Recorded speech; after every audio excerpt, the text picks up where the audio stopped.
Hello! Welcome back to episode 6 of our podcast, The Horton Hangout. Thanks for hanging out with us. I'm Leanna Best. I'm Laura Horton, and we've got confessions, banned words. We've got your questions that you have sent in, which is really great. Thank you so much.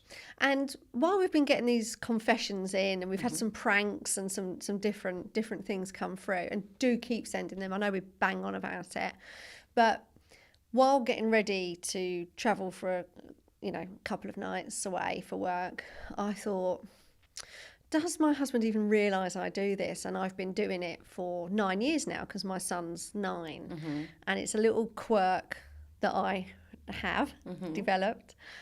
I'm going to share it with you so everyone can see what a weirdo I am. But also, I wonder if you've got... It's like not a question I've ever asked you or shared with you. No one knows I do this, but they're about to. Maybe I don't know I've got one. This is going to be eye-opening. So here's mine. So if I'm travelling in the week, okay, I have to have by Sunday evening all the washing done and all my son's clothes ironed, put away. It all has to be done. And the main reason for it is, I think, what if I died? Oh, yeah, I do worry if I'm going to die. Yeah, what if I died and then my mum had to come round and be like, oh, no, Harry's school uniform isn't even ironed. Not that he'd probably be going to school, right? But right. Keep it normal, though. He might be. Yeah. Or what if I'm in hospital or something like that? And, Glenn's like, crying out loud, I can't even find any clean socks. Or, do you know what I mean? Yeah. So it's my thing. Whereas if I'm not travelling that week, so say this week, long days, but home at night, I'm not too fussed about it. But it's if I'm away even just one night since he was born, this is what I've done. Well, it's a mum thing then, because what I do is I wash it, iron it, and then I put it all in outfits for the week on a hanger. Oh, yeah. Even with the pants and socks. Yeah. Oh. Yeah. And I remember I had feedback from my mother-in-law, and she went, aren't you such an organised mum? And I thought, no. This is a lie. Yeah. This is because I'm travelling. Yeah. And I think I look at it not just for the die thing, because I always think, what if I die? Yeah. But I think of it... We're really positive, happy people. But I think of it, I don't want her to get anything wrong and then my children suffer. Yeah. And because Drew's 7, at the age of 7, I would have been stressed out if something wasn't right. She's not. She's very duck to water, doesn't get really fazed by anything. But I wouldn't want it to be wrong. And then she comes home and says, oh, Mummy, you didn't do that. Oh, I'd be so upset. I used to lay out all the clothes, like when Harry was in particular at nursery, because it's easier once you're at school because it's uniform. But yes, I would lay out all the clothes in the spare room on the bed. I'd lay everything out and a bag for every day. I'd do all the bags because he'd be at nursery one day with my husband the next day, with my mum the next day, back to nursery, and then always Fridays with me. So that Monday to Thursday, everything would be laid out with different bags. And I was thinking about this actually, how many clothes I used to have for Harry, because I used to really need a good couple of weeks worth of clothes just in case the week caught up, the week something happened, it all became overwhelming and I haven't got time to do all the washing. I used to have so many clothes for him when he was younger, when he was younger. And yes, I used to lay it all out. That's how it was, Monday to Thursday. And also nursery clothes, crap. Yeah. Going with my mum, dressed to the nines. Absolutely. And let's not get these clothes mixed up here. No, yeah, never. Because I've got my cheapo. Yeah. I've got, I was going to say Tesco, but this stuff's lovely, isn't it? I really like Tesco, Sainsbury's, wow. Yeah, it's amazing. But Mother Care, I used to shop in Mother Care a lot. Mother Care. Yeah, I used to love Mother Care. It's really expensive. They had that amazing range from Myling Class. Yes, they did. The black and white with a little bit of a dusky pink. Yeah. That was lovely. So... yeah, so I used to have, you want to separate it. You don't want them going into nursery in a Ralph Lauren T-shirt for sure. But also, and I just thought, okay, so you do this. I do that. But I also, if I'm going to London or that way, I will always drive through Reading services and get a Costa. Oh, it's like I can't stop myself. So what would happen if... I didn't do it? Yeah. I wouldn't. I would always do it. Right. Because it's drive-through. There's no one ever there. Wow. Drive-through. I shouldn't go get out your car. You haven't got to get out. Oh, it's no hardship. It adds no time on my journey. Yeah, fantastic. It's fantastic. That's I actually really love good. it. And my friend always laughs. She's like, "You're going to stop in Reading then?" And I'm like, "Oh, is that like a weird thing that I've got going on that I don't even know that I've it's done?" fine, isn't it? It's just something nice and comfortable for you in your journey. My problem there would be if I got myself a cup of tea. Toilet, yeah. No, it doesn't impact me. Yeah, tea does me. Yeah, I'm surprised I don't. And I would always have a water with me. Yes. Because I think if I get stuck, Always. again, traffic, someone's had an accident. What about in the winter then? So in the winter, I will have in my boot of my car I'll have a thick blanket. I will have wellies. That's really Yeah, clever. yeah. I've got a blanket, but I don't know if it's thick. Yeah, no, I have like my winter. It's in like a, plastic storage box. So I'll load that up. Just so that's in all case. in there. Yeah. Never go out without a coat, even if you're popping down the road. No. Because who wants to be stranded on the side of the road without a coat? That happened to my friend with her 3 children. They were just popping to her mum's, so she didn't take the coats and the car broke down. Oh my gosh. And it was freezing. And it was, when he got those major dips in temperature, like, what was that beast from the east? Do you know what I mean? Yeah. And they're stranded on the roadside without coats. I would stop though if I was driving past. I'd give you my coat. Yeah. I'd be like, look, Send don't worry it about back. it. Yeah. No, it depends where it's from. Yeah. Here's my address. Now, what I can also do is sell it secondhand, £5. I'll do what's that thing on your bank? I saw that on my banking app the other day. What, share cost? Request money or something. Yeah. And I was like, oh, that's so good. Now I felt really Split bad. fare? Yeah, well, I felt really bad then for the lady who I made go and get cash out for my son's quad bike in the summer. She was like, I'll just pay you by bank transfer. And I was like, no, cash only. I could have just gone, here's a QR code. Yeah. Pop the money in my bank. Happy days. That's probably the first time you've ever been a little bit behind with tech. I know. It's because, well, it's your bank, isn't it? Yeah, but Still. Normally you would know that. Still, yeah. My friend who bred the puppies, of which I've got one, she sold one of the puppies to one of my other friends. And when they came to collect the puppy, they didn't have any way of paying. Oh. And they said, we'll do it when we get home. And she was like, they don't have their banking app. And I was like, oh. Sorry, Monica, if you're listening to this now. Monica. She's the loveliest lady. But Colette was like, who do you know who doesn't have a mobile banking app? And I was like, no, I don't. I said, they're so sweet. They're so sweet. Like, but they've gone home and log on and done it. But they probably don't trust it on their phone or something like that. But anyway. Each to their own. Each their own. We're going off on one. I am not a weirdo. You are a weirdo too. Yeah. Or just damn organised. So organised. So organised. Do you know when I feel I'm really acing it as a mother? This is my... I can really go to bed happy. Okay, so this is it for me. Friday after school. Okay, that Harry's washing. It's in the machine. Oh wow! Right? Yeah. I've got a dart load on. Yeah. Now, even in the summer now, I have to tumble dry Harry's stuff or let it dry inside because of his pollen allergies. So tumble dryer. Next load's on. Tumble dryer. And then and this is how sad my life has now become, if by 8 o'clock on a Friday night, maybe even 9 o'clock on a Friday night, I've got all his ironing done and put away, I'm having the best weekend of my life. Yeah, because Sunday's a lovely day. A lovely day. It's fantastic. It really bogs me down, the uniform. Oh, for God's sake, what a chore. But some people tell me they don't even iron it. And I'm like, oh no, I've got to iron it. Embarrassing, first of all. Yeah. My mum would absolutely That's annihilate not me. how I've been raised. No. I even iron Drew's pants when she goes to my mum's because I wouldn't be embarrassed. Glyn irons Harry's boxer shorts. Yeah. Sorry, Harry, if this is ever out on the internet to embarrass you when you're older. And I'm like, what are you doing? He's like, well, It's lovely. I've never had it done for me. Oh. It's just lovely. Yeah. And my mum is really big on ironing. Yeah. And my mother-in-law doesn't iron. No, it's not her thing. No, I hate it. And my friend doesn't iron. And honestly, I said to Tessa, if you're listening, yeah, why have you not ironed that top? She's I can't be bothered. Oh no, it looks crap. You've got to iron your top. Yeah. I say sitting here with Crew's clothes because they fell off the hanger in the car. And actually, I was too embarrassed to say to them, I don't suppose you've got an iron. Steamer. Wow. They probably would have thought. They've got one. I bet they've got one now. She sits here creased.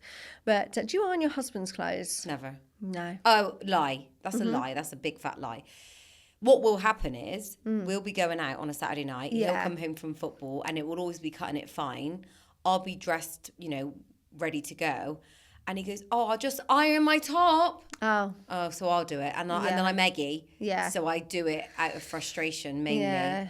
Yeah. But yeah, I do. And I'm good at it.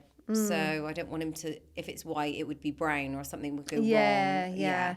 No, I don't iron my husband's stuff. But I did not once. routinely. He complained about a collar or something. So I said, well, there you go. Iron it yourself. I'm never ironing for you again. You won't moan if I'm doing you a favour. No, but my dad's in the same scenario. He doesn't get his ironing done for him because he also moaned about a collar. I was like, oh my God, I've married my dad. The audacity. Yeah, the audacity. My mum would have ironed all of my dad's shirts. Oh, sweet. Yeah. He was quite lazy, really. He was. Obviously, I thought, the sunshine, was it shone out of his eyes? Yeah. Yeah, I did. I used to think everything he did was perfect. And anytime my mum got cross with him, I used to think, what a bitch? Why is she so eggy at him? He's great. He's perfect. Yeah. But anything that, if Rico did anything that my dad did, it would cause me to erupt. Yes. So I can now appreciate my mum's frustrations. Yeah, you're definitely sitting here watching and listening to two daddy's girls for sure, aren't we? Yeah. Do you know what I mean? Yeah. Absolutely, yeah. But I agree. Oh, my dad, he's so cute. He is cute. And you do a lot together. Well, I try and play golf Yeah. when my neck's functioning as it should. But I feel like that's really special because it's just you and him. Yeah. Well, 'Cause you've sometimes got my two husband's there sisters. as well. Really nice. I really enjoy it.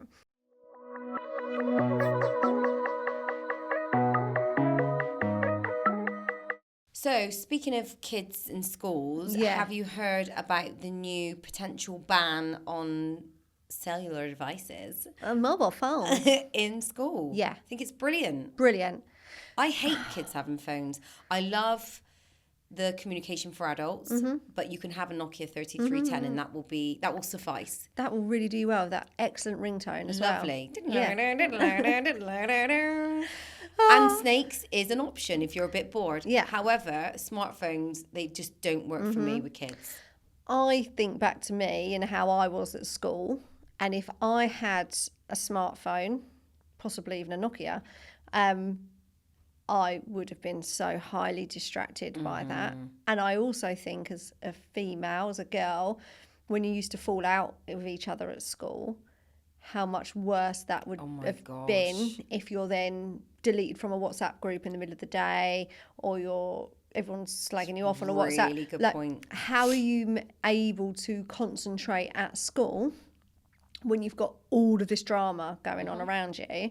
And I think school should also be a nice, safe place for some children where they haven't got to see negative things that are going on in their life.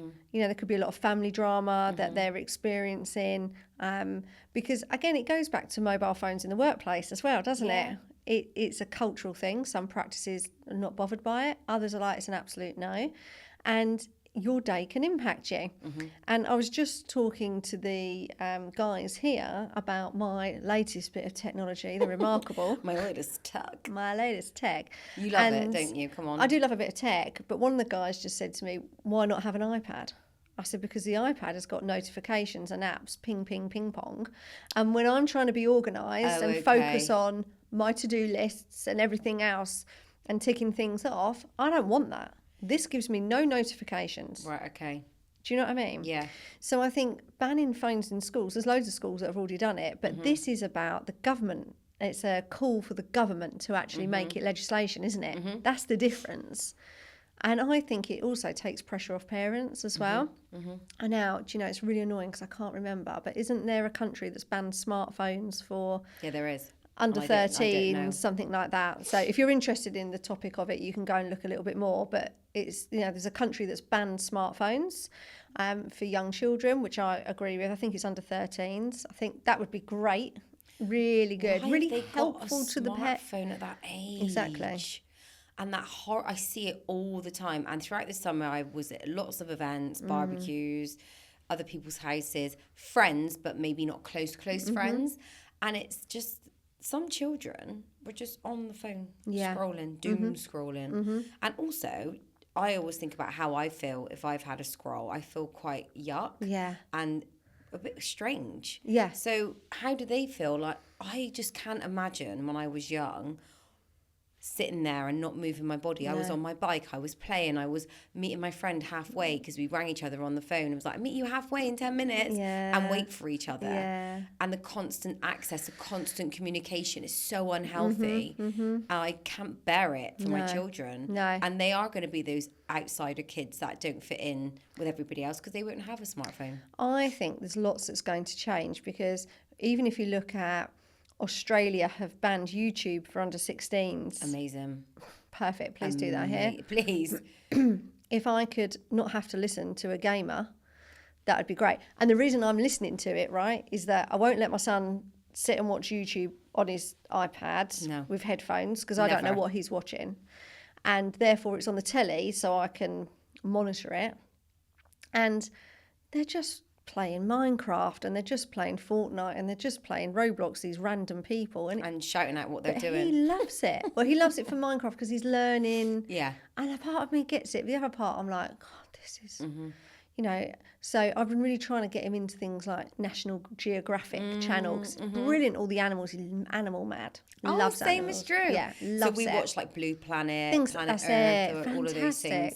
Yeah. Actually interested, engaging your brain. Yeah. But I think, going back to what you said, I think it would be really good having a 9-year-old who's just started year 5 this year, knowing he's got 2 years left of primary school. Can't talk about it, I'm going to cry. Oh my gosh, I'm going to be a mess, right? Get emotional now. Just thinking about my baby.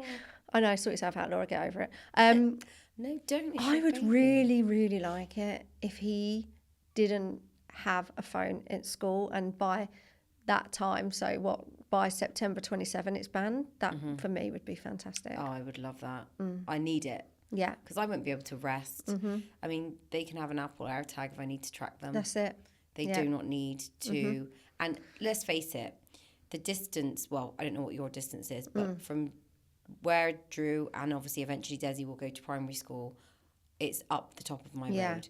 So what about secondary? Secondary school's not far, it's down the road. There you go. So really, there's just slightly, there is a bit longer, but the walk from my house to the high street isn't long, and then it's like down from there. Yeah. And my cousin lives across the street, so go and see Auntie Becky, go and knock the door for Uncle Jason if you need anyone, and Mummy will meet you there. Yeah, perfect. Because also they've got 2 children that will be in the same situation. So I'm very fortunate, I appreciate that. But I also will probably be collecting them anyway. Yeah. Even if it's behind the lane and I'm following them. We were joking the other day because the school bus for senior schools opposite our house, which is why we bought this house, so we're in the catchment and the bus stop's right there. And Harry said... How far is it then? Oh, about 20 minutes. That's like what I used to have to do. Yeah. And Harry said the other day, oh, well, will I be getting the bus? I said, yes, you will. Your dad doesn't want you to, but you will be getting the bus there and back. And he said, Dad will probably follow the bus, won't he? Glenn's me. Brilliant. He will. I said, good for you, will. Glenn. Yeah, go Glenn. Yeah, no, because I would. I'd follow the bus. What are you going to do? Take the first week off senior school off work so you can follow the bus there and back every day? He's probably going to, isn't it? Yeah.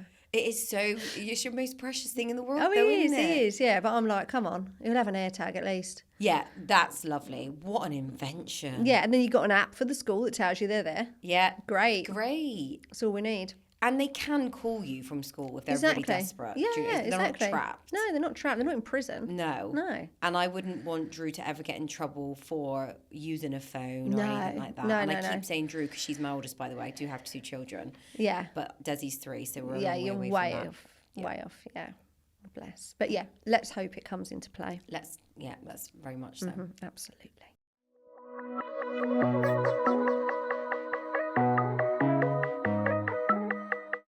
Okay, so are you ready to talk about our banned word today? I am, but I'm disappointed that I can't remember the little theme tune I made up last time. Was it like... Dun, dun, dun? Yeah, it was that. Oh, there we go then. Yeah. Okay, I'm quite impressed with my memory now. Good for you. Yeah. Go on then, what have we got? We've got, instead of root canal treatment, root canal therapy. Love it. You knew it. Yeah. You knew it before I was going to say it. Yeah. Because it isn't just a one-off treatment also, is it? No. And I love the word therapy. It's lovely. Okay? It's kind. It's so kind to this poor little tooth. Yeah. that's had a terrible time. Its nerve has died.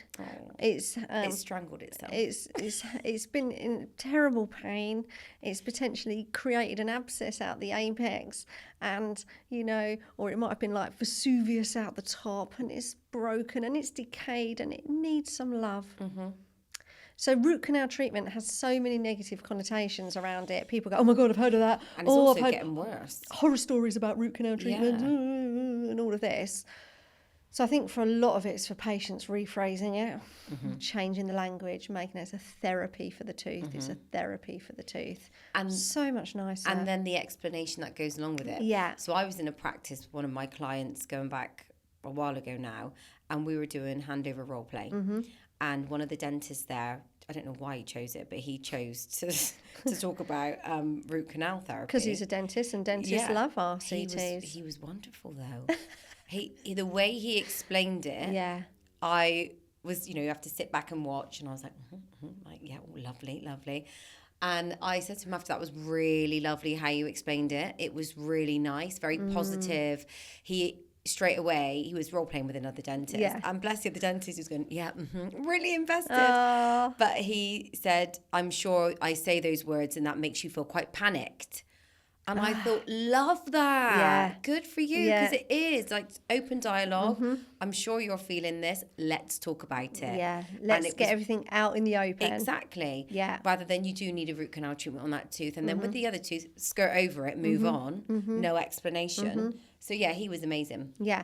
And then the therapy also leads on to the next part, which is restoring that tooth and restoring it for the long term, because it's now obviously dead, even though it's had therapy. But do you know what I mean? It just leads it in nicely to, it's not, I just think... It's not just one off. It's not just one thing, like a root canal treatment. And patients just react. They go on their phone, they're looking, speaking to people. Oh, worst treatment of my life, that. And all these... Don't they? All the stories that people say. No, it's true. And it's often, I feel, because of old school dentistry, where a patient comes in pain, they do need an RCT, and it's done while they're in pain, instead of it potentially being, I'm not a dentist, so sorry if I get this wrong, open and dress it, let it settle, and then let them have the tooth treated, let the therapy happen on the tooth when the tooth is actually calm and not raging and the patient's not actually in pain. Yeah. Surely that's the ideal, I'd gather after well over 25 years in dentistry. So therapy, very nice, isn't it? I think it's lovely. Yeah. And look at how else you can use that word as well within the practice for other treatments that you could maybe say is therapy. So for me, the other one where I would use it would be with periodontal disease treatment. Yeah, we always use it. Yeah, so it's gum disease therapy or gum disease treatment. Change it to therapy. Yeah, therapy. It's therapy for your gum disease. It's so much nicer to use as well. So yeah, great one. Get rid of treatment where you can. Replace it appropriately with therapy. Wonderful. Love it.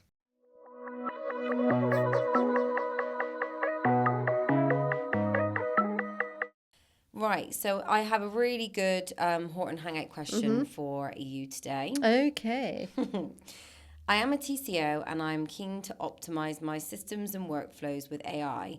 Is there anything that you can recommend? So when you're looking at enhancing your systems, your written documented systems, your SOPs, whether it's also patient communication, then you can look at using these ChatGPTs and such similar things for it. There's also something called Claude, which people think is a very good way to use AI to help you with perhaps emails or letters to patients as well. I personally still prefer ChatGPT 5 over Claude. That's my personal preference. Yeah. But then the key thing is you don't just take what ChatGPT 5 writes. You've got to give it good instruction. Yeah. Hopefully everyone knows that, like write in UK English. But I then take that and I then put that into Grammarly. And Grammarly is also free. And then that sorts out the English language, the spelling, the punctuation, the grammar appropriately. And I like that. I don't use their AI bits, their generative AI and suggestions. I just want the English to be perfect because it's patient communication. So that's really important. So let's look at patient letters, communication, consent forms, full mouth rehab as an example. There's a lot of complicated terms and complicated jargon. So what you can do as a TCO is go to Hemingway And you can use that. And what it does is it takes complicated sentences and turns them into really simple sentences. That's amazing for it patients. Is so good for our patients. Now, I wouldn't just go and use this. I would want 2 versions, and obviously the clinician's responsible for what goes out. So I'd want them to sign off that they're happy with that. But it's beautiful the way it does it. And all of these things are free. ChatGPT is free, Grammarly's free, Hemingway is free. So that's great. And while we're talking about letters and emails, as if you don't know, everyone, we love a template. So you should have a template for everything. Run it all through Grammarly, make sure everything's correct. And then one of the other tools that is just a digital tool, it's not AI, and I think it's invaluable as a treatment coordinator, is WhatsApp. Now, that's not sitting at work on the work phone messaging people on WhatsApp. This is having WhatsApp on your desktop to support your patient communication. It is very, very effective for a big group of patients. It really is. You can have templates again. And also, if it's built into your desktop, you can install Grammarly. So again, Grammarly is checking everything that you're saying, because your templates for emails versus WhatsApp are going to be totally different, because WhatsApp's much shorter form. Email can be longer form. So I think if you're just looking at expanding a few things, tweaking a few things, there's some tools. And another digital tool that I love, now this is if you're tracking treatments, is Trello. Oh, yes. Create a Trello board, have a look at it. It's absolutely brilliant. It's so simple, easy. You can build checklists within. You can move people from one board to another, duplicate them from one board to another. So again, for comprehensive implant treatment plans, it is amazing. Nothing's going to be left unticked. Everything's going to be covered. You can use it for lab communication. I use it for sedation, for pre-meds, things like that as well. So you can have all these boards and you're tracking where all your patients are in their journey. And it's just absolutely fantastic as a treatment tracker. It is lovely. Yeah, really, really good. So again, that is free. So what I'm trying to do here today is just shout out some things that are free. There's lots of other things, and there might be dentists and owners listening going, what about this? What about that? But for me, when a team member comes to me, and this is a TCO, and they want to know what they could use, I'll pretty much always recommend free things, because then they can actually use them. They're not asking you for your credit card for another subscription to something else, and you don't know if it's being used or not. So we always start with the free stuff. But yeah, I think that covers quite a bit. What do you think? I think that was a wonderful answer. There we go. But yeah, Hemingway, it's really cool. Really cool. I like that. Check that out. I think a lot of people will really benefit from that because we don't use layman's language when we type. And everybody types in a more professional, formal way than they speak. Yeah, absolutely. So that's why it's important, if you are a TCO especially, and you've already communicated with somebody, for it to sound like you when you then communicate with them via email, WhatsApp. So yeah, love that. And we are stuck as TCOs because our notes are clinical, but our patient communication is non-clinical. Whereas for reception, it's all non-clinical. You know, so we're in both worlds here. Yeah, we are. So it's good to have tools to help us. Yeah, definitely. Because we have busy days, days where things go wrong, and sometimes just having some of these tools can just help us keep on track and remain slick, because that's important.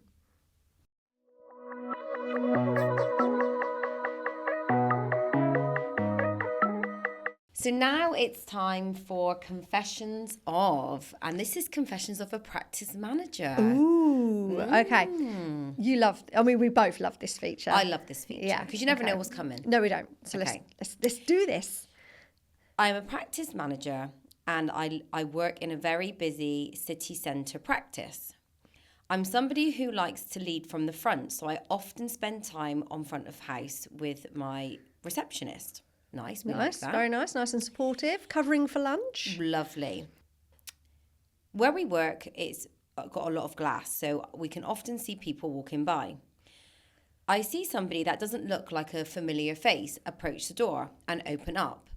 It's a man, middle-aged, and looks quite angry. He comes in, stares at me, and starts pointing and shouting, "It's you, it's you." Very aggressive. I become quite scared. So I look up at the maybe patient or man and say, "Sorry, I don't think it is me." He then continues to point his finger with aggression. I know it's you. I know it's you. It's you. Not much left to be said. He then leaves, continues to scowl at me until he reaches the end of the path where he's no longer in sight, and then walks away.